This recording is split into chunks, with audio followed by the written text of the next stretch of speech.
the change in leadership at your alma mater. Kalen DeVore, I think all of us thought he'd be there for a long time. And now Jed Fish, who killed it in his own regard at Mm-hmm. Arizona, is Mm-hmm. the head coach. How did you make sense of it? And now that the emotions, at least on social media, seem to have settled, where do you net out with Yeah. a guy going to a place you called Alabama games in the past? What Kalen Mm-hmm. DeVore will do there, and Mm-hmm. now where Jed Fish is at a place you know as well as anybody in America. I think in today's college football and college sports, but college football in particular, it's really hard, man. Really hard to be totally authentic, really hard to be totally honest, really hard to your yes is yes one day and your yes is a little different the next day. And I don't want to say disingenuous or lacks integrity or any of that stuff, but it's really, the profession and the business right now is one that is, really, really hard to be totally genuine.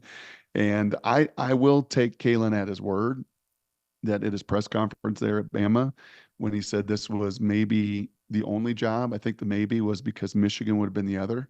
And frankly, I think he fits better, when and if Jim steps down. I think he would have fit better in the Rust Belt where he was familiar, where he did coach, where he did recruit, where he does know contacts, and where maybe just the demographic would be similar to what he's experienced versus the South, where it's going to be, and he's already experiencing it. I mean, Lane Kiffin is mean tweeting him every minute he possibly can. Like it is a different animal down south of what he's gonna have to deal with. But yeah, I think I want to believe in my heart of hearts. Those are about the only two jobs he would have left Washington for. I want to believe that, but I don't know. I don't know because this is a crazy, crazy, crazy business, transactional business that he finds himself in.